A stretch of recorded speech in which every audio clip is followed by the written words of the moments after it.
అందరికీ నమస్కారం అండి. తెలుగు స్టోరీ బుక్ ఛానల్కి స్వాగతం. ఈరోజు నేను మీకు వినిపించబోతున్న కథ వలివేటి నాగచంద్రావతి గారు రచించిన సామాన్యుడి ఘోష. కథను చివరి వరకు వినండి. నచ్చితే లైక్ చేయండి. కొత్తగా మన ఛానల్ని చూస్తున్నట్లయితే కనుక సబ్స్క్రైబ్ చేసుకోవడం అస్సలు మర్చిపోవద్దు. మరిక కథలోకి వెళ్ళిపోదామా? అమ్మా, నేను ఆఫీస్కి వెళ్ళొస్తా. షూలేసు బిగించి ముడేసుకుంటూ లోపలి గదిలోకి వినిపించేట్టు కొంచెం గట్టిగా చెప్పాను. అమ్మ తొంగి కూడా చూడలేదు. సరళ మాత్రం వచ్చింది కాఫీ కప్పుతో. అది నాకు అందించి, మీ అమ్మగారి కోపం ఇంకా తగ్గలేదు అంది నాకే వినిపించేలాగా, కాస్త విసుగు కూడా మెళాయించి. అమ్మ కోపం ఎందుకో నాకు తెలుసు, కానీ ఆవిడ్ని సముదాయించి ప్రసన్నురాల్ని చేసుకోవడం ఇప్పట్లో నాకు తలకు మించిన పని. నిట్టూర్చి లేచాను. బైక్ డ్రైవ్ చేస్తున్నానన్న మాటే గాని ఆలోచనలన్నీ అమ్మ చుట్టూనే. 2 రోజులైంది దసరా వెళ్ళి. పండక్కి మా చెల్లెళ్ళు ముగ్గురిని పిలవమంది అమ్మ. ఆహ్వానించాను, వచ్చారు. అందరికీ బట్టలు తీయాలంది. పెద్ద చెల్లి లక్ష్మికి 2 పిల్లలు. రెండో చెల్లెలు పార్వతికి 1 కొడుకు. మూడో చెల్లెలు సరస్వతికి కొత్తగా పెళ్ళయింది. అందరికీ బట్టలంటే నాకు కాస్త బరువే, అయినా కాదనలేదు. ఉన్నంతలో మాతో సమానంగా కొనబోయాను.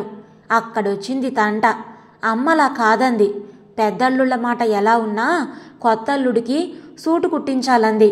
ఇంకేదైనా ప్రజెంటేషన్ కూడా ఇస్తే మరీ మంచిదంది. ముగ్గురు కూతుళ్ళకి పట్టు చీరలు కొనాలంది. ఎలా? వీళ్ళందరూ వస్తున్నారని సరళ రాసిచ్చిన సరుకుల లిస్టుతోనే నా పరుసు బరువు తగ్గింది. అవిగాక పాలకి పూలకి అందరూ కలిసిన సందర్భంలో సినిమాలు షికార్ల ప్రోగ్రాములకి కొంత అమౌంట్ పక్కకి తీసి పెట్టడం తప్పదు కదా. మరి మిగతా నెలంతా ఎలా గడుస్తుందో నేను చూసుకోవద్దు? అర్థం చేసుకోమ్మా అని అమ్మని అర్థించాను. అమ్మ మొహం ముడుచుకుంది. పండక్కొచ్చిన చెల్లెళ్ళు వెళ్ళిపోయినా ఆ ముడతలు విడలేదు. అమ్మ నా దగ్గరకొచ్చి 5-6 నెలలే అయ్యింది. అప్పటి వరకు మా సొంత ఊర్లోనే ఉండేది. 4 ఎకరాల మాగాణి, 4 గేదెల పాడి, 1 ఆవు, దిట్టమైన పెంకుటిల్లు ఉండేవి మాకొకప్పుడు అక్కడ. పెద్ద చెల్లికి నాన్నుండగానే పెళ్లి చేశారు. గొప్ప సంబంధం అంటూ 2 ఎకరాలు అమ్మి. రెండో చెల్లి పార్వతిది ప్రేమ వివాహం. మా ఊరే, స్కూల్ టీచర్ అతను. తాడు బొంగరం లేనివాడికి పిల్లనివ్వనంటూ అమ్మ భీష్మించుకుంది. చెల్లాయికి అంతే పట్టుదల. నాన్న మరణించి అప్పటికింకా 7 ఏడాది దాటలేదు. నేనే పెద్దరికం చూపించాల్సి వచ్చింది. అతనికి లేకపోతేనే మనకుందిగా అమ్మా అన్నాను. మిగతా 2 ఎకరాలు పార్వతి పేరున రాసేందుకు అమ్మని ఒప్పించాను. ఆఖరి చెల్లి పెళ్ళప్పుడు ఇల్లు కూడా అమ్మక తప్పలేదు. అమ్మ బాధపడింది. నీకేం మిగల్చలేదురా నాన్న అంటూ. నవ్వి, నువ్వు ఉన్నావుగా అమ్మా అన్నాను. సరస్వతి కాపురానికి వెళ్ళిపోయాక గేదెలు, ఆవు ఉన్నాయి. వాటిని చూసుకుంటూ ఇక్కడే ఉంటానురా అంది అమ్మ. పట్నవాసం సోకంటని ఆ పల్లెటూరుని పూల మించి పైరు మించి అలలుగా వచ్చి ఒంటిని మెత్తగా తడిమే ఆ పరిమళాల పిల్ల తెమరల్ని వదల్లేక బలవంతాన తీసుకొచ్చేశాను మా దగ్గరికి. వచ్చిందన్న మాటే గాని అమ్మ ఈ సిటీ వాతావరణంలో ఇమ్మడలేకపోతుంది.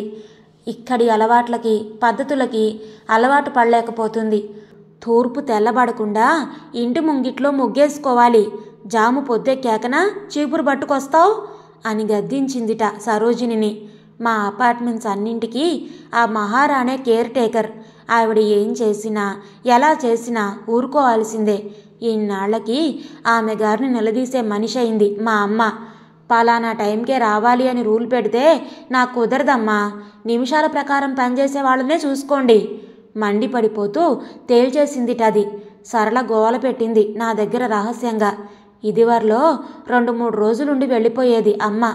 ఇలాంటివి రిమార్కు చేసేది కాదు. బహుశా పర్మనెంట్ మెంబర్ అయిన దగ్గర నుంచే ఇవన్నీ దృష్టిలో పడుతున్నట్టున్నాయి. ఉండడానికి ఇన్ని వాటాలున్నాయి. అంతా తలుపులు బెడాయించుకొని లోపలే మగ్గిపోతారు గాని ఒక్కరు బయటకొచ్చి మాటామంతి ఆడుకోరే అంటుంది విడ్డూరంగా బుగ్గన వేలేసుకొని. ఒక్కో ఫ్లాటు, ఒక్కో వాటా అమ్మ దృష్టికి. అవును, ఇది అపార్ట్మెంట్ సంస్కృతి. తలుపులు తెరుచుకొని ఉంచుకోరు, గలగలా మాట్లాడరు. అది నాగరికం కాదు. అమ్మకు అది అర్థం కాదు. ఏం బుర్రా ఇది, వల్లకాడు. పొద్దున్నే గుడికెళ్ళి దండం పెట్టుకొద్దామంటే లిఫ్ట్లో 4 అంతస్తులు దిగాలి. 100 నోటు ఆటో వాడికి సమర్పించుకొని గంటంబావు ప్రయాణం చేసి మైలున్నర దూరం పోవాలి. ఆ ప్రయాస తలుచుకుంటే ఇంటి దగ్గరే దైవ దర్శనం అయిపోతుంది నాకు అంటుంది మొన్న శనివారం నాడు. పిచ్చమ్మా, 4 బార్లున్న మన పల్లెటూరా ఇది? వీధి చివర రామాలయం, చెరువు గట్టున వెంకన్న గుడి ఉండడానికి ఇది నగరం. అయిష్టంగా ఉన్నా ఇలాంటి ఇబ్బందులు, ఇక్కట్లు తప్పవమ్మా అని అమ్మ నొచ్చుకోకుండా చెప్పడం చేత కావట్లేదు నాకు. సరే, బయట విషయాల మాట అటుంచితే ఇంట్లో కూడా అమ్మకి నచ్చనివెన్నో. నేను బెడ్ కాఫీ తాగడం నచ్చదు. రాత్రిళ్ళు సరళ నైటీ వేసుకోవడం నచ్చదు. మా పింకీ జుట్టు బాబ్ చేయించుకొని టైట్స్ వేసుకోవడం నచ్చదు. మా బాబీ ఇంట్లో ఉన్నంతసేపు చెవుల్లో స్పీకర్లు పెట్టుకొని ఊగుతూ ఉండడం నచ్చదు. కాలంతో పాటు మారాలి, ఇలాంటివన్నీ సాధారణమమ్మా అని చెప్పి ఒప్పించగలనన్న నమ్మకం లేదు. ఆవిడకు నచ్చనవన్నీ మార్చగల సాహసమూ లేదు నాకు.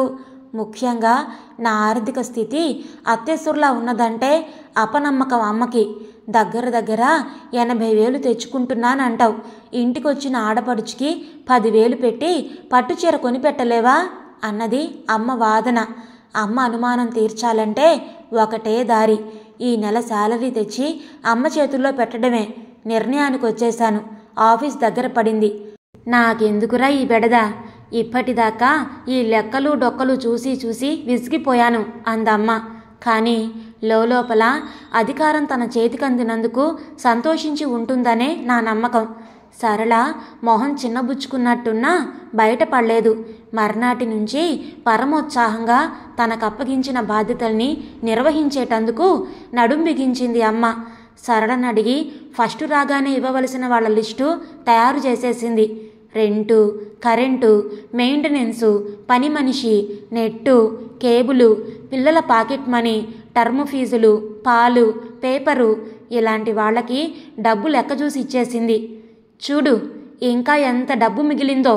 పద్దు పుస్తకంతో నా దగ్గరకు వచ్చిందమ్మ మొహం విప్పార్చుకొని. అప్పుడే అయిందా ఇంకా నెలకి సరిపడా సరుకులు తెప్పించాలి.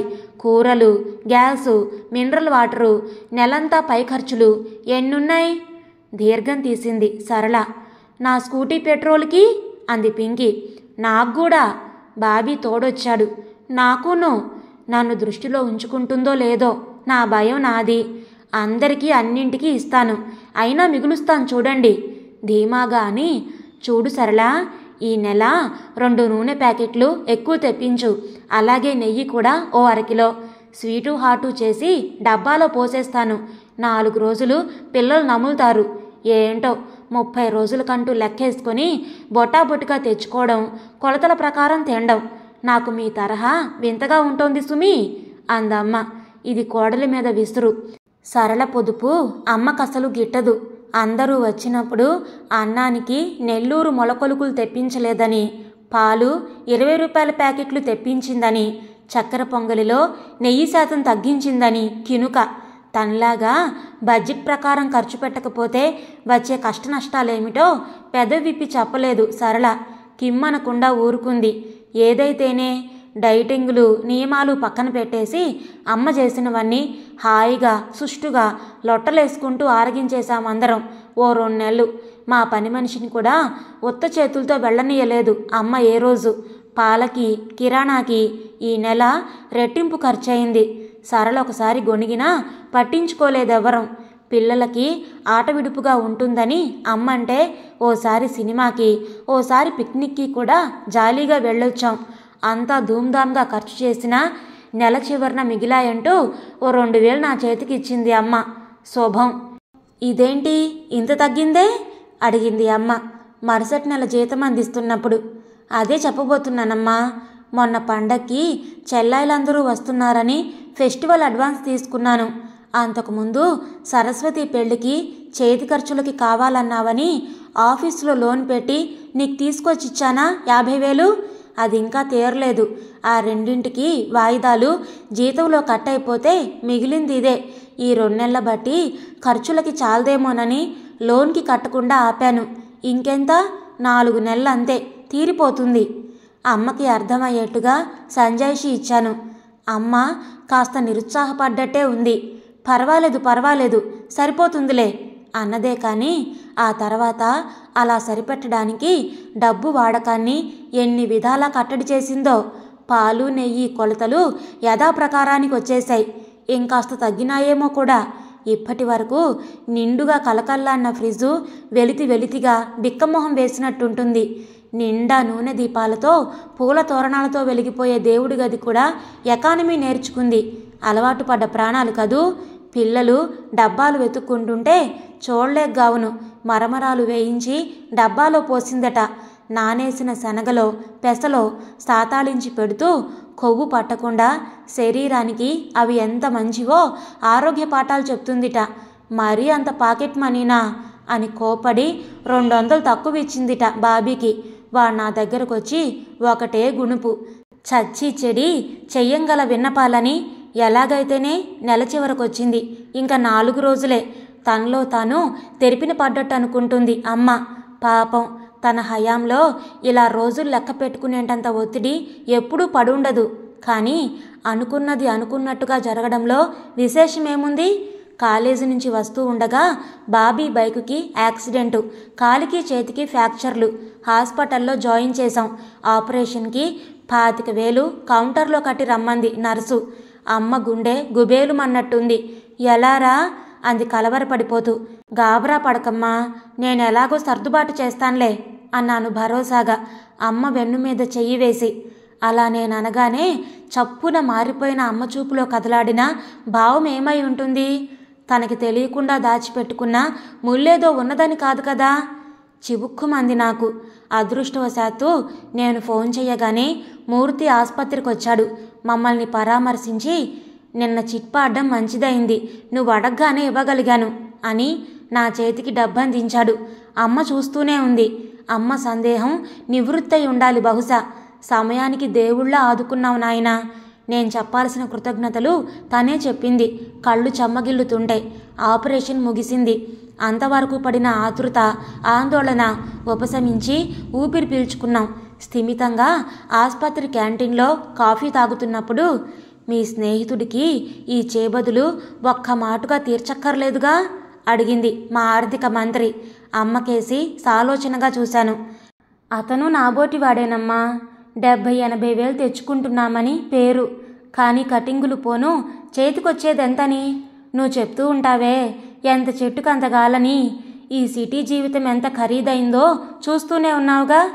రోజు రోజుకి నిచ్చినెక్కుతున్న ధరలు, ఎదిగే పిల్లలతో పాటు పెరుగుతున్న ఖర్చులు, వీటికి తోడు సౌఖ్యాలకి అలవాటు పడినందుకో సాటివారితో సమానంగా ఉండాలనే తాపత్రయంతోనో కష్టంగా ఉన్నా తప్పించుకోలేని ఖర్చులు కొన్ని.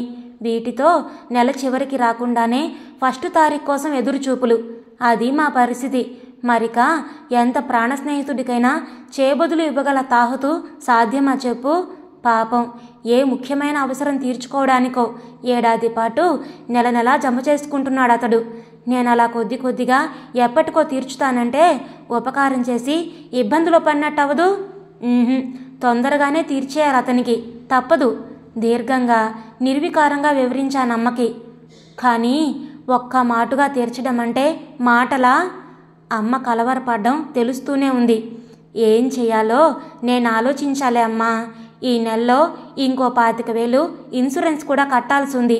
మా ఆఫీసులోనే ఫైనాన్స్ చేసేవాళ్ళు ఉన్నారులే. మొత్తంగా వాళ్ళ దగ్గర తీసుకుంటాను. ఇంట్రెస్ట్ కాస్త ఎక్కువేననుకో, తప్పదు అన్నాను. వడ్డీకా? తుళ్ళిపడిందమ్మ. ప్రతిదానికి ఎందుకమ్మా అంత హడలిపోతావు? అవును, వడ్డీకే. ఏమవుతుంది? 2 నెలల్లో ఆఫీసులో పాత లోన్లు తీరిపోతాయి. మళ్ళీ లోన్ తీసుకొని ఇక్కడ కట్టేస్తాను అంతే. కాకపోతే అప్పటి వరకు ఇంటి ఖర్చులు అదుపులో ఉంచుకోవాలంతే. నీరసం వచ్చేసినట్టుగా ఉంది అమ్మకి. కెరటాల్లా ఒకటి తర్వాత ఒకటిగా అనుకోని ఖర్చులు వచ్చి పడుతూనే ఉన్నాయిగా. అవి ఆగేదెప్పుడు? నువ్వు ఊపిరి పీల్చుకునేదెప్పుడు? దిగులుగా అందమ్మ. ఓ అర్థం లేని నవ్వు నవ్వాను నేను. అమ్మా, జీతం ఇదిగో అన్నాను కవర్ అందించబోతూ. వద్దురా అందమ్మ. ఓపలేని బరువిది. అర్భకురాల్ని, నేను మొయ్యలేను. ఆటుపోట్లకి తల వంచి తల ఎత్తే సమర్థత మీదే. తెలివి తక్కువగా మిమ్మల్ని ఏమైనా అనుంటే మనసులో పెట్టుకోకండ్రా అందమ్మ మా ఇద్దరిని చూస్తూ మొహమాటంగా. అలా మాట్లాడొద్దన్నట్లుగా అమ్మ నోటికి చెయ్యి అడ్డు పెట్టాను. ఇది జరిగిన 2 నెలలకి అర్ధరాత్రి వేళ దాహమైతే లేచి ఫ్రిడ్జ్ దగ్గరికి వెళ్ళబోతూ ఆగాను. దేవుడి గది ముందర సన్నని వెలుతురులో గోడ కానుకొని ఏడుస్తోంది అమ్మ. ప్రాణం నీరైపోతుంటే వెళ్ళి అమ్మ పక్కన చతికిలబడి భుజం మీద చెయ్యి వేశాను. ఏమైందమ్మా? నల్ల మబ్బుకి చల్లగాలి మెల్లగా సోకింది. కన్నీళ్లు పడితడిసిన అమ్మ చెక్కిళ్ల ముడతలు దీపం వెలుతురులో దీనంగా మెరిశాయి. పార్వతి ఏడుస్తోందిరా. పార్వత అన్నాను అయోమయంగా. మధ్యాహ్నం ఫోన్ చేసిందిట పార్వతి. పిల్లవాడికి గుండెలో రంధ్రం ఉందన్నారట డాక్టర్లు. లక్షల్లో ఖర్చు. అంత డబ్బు కూర్చలేకపోతున్నానమ్మా అని ఏడ్చిందిరా. వెక్కుతోంది అమ్మ. కాసేపు మాటలు రానట్టుండిపోయాను. ఇప్పటిదాకా నాకెందుకు చెప్పలేదు? నేనంత దూరం అనిపించానా అమ్మా అన్నాను బాధగా. అమ్మ మాట్లాడలేదు, తల వాల్చుకుంది. నా మీద కోపమా? అమ్మకి మరింత దగ్గరగా జరిగాను. పట్టుచీరంటే కొన్నన్నాను గాని తోబుట్టువుని ఆపదలో ఆదుకోనంత స్వార్థపరుణ్ణి అనుకున్నావా అమ్మా? అసలే అప్పుల్లో ఉన్నావు, ఎలా సాయపడగలవని? తల తాకట్టు పెడతాను, ఇక దాని గురించి మర్చిపో. రేపే పార్వతి దగ్గరికి వెళతాను, సరేనా అన్నాను. అమ్మ మొహంలో నా మీద పూర్ణ విశ్వాసం తొణికిసలాడింది. కళ్ళల్లో నీళ్లు తలతల్లాడుతూ ఉండగా నా తలను హృదయపూర్వకంగా గుండెకు హత్తుకుంది. ఇంత గొప్ప సంపద నాకుండగా నాకింకేం కావాలి? ఏ రుణాలు నన్ను బాధించగలవు? పులకించిపోతూ అనుకున్నాను. ఇదండి ఈరోజు కథ. మీకు నచ్చిందా? నచ్చితే లైక్ చేయండి, షేర్ చేయండి. అలాగే మీ విలువైన అభిప్రాయాలను కామెంట్స్లో తప్పకుండా తెలియచేయండి. ఇంత మంచి కథను మనకు అందించిన వలివేటి నాగచంద్రావతి గారికి మనందరి తరపు నుంచి ధన్యవాదాలు తెలియజేసుకుంటున్నానండి. ఇలాంటి మరెన్నో మంచి మంచి కథలు వినడానికి కొత్త వాళ్ళు మన ఛానల్ని తప్పకుండా సబ్స్క్రైబ్ చేసుకోండి. మరొక మంచి కథతో మళ్ళీ కలుద్దాం. అప్పటి వరకు ఉంటానండి.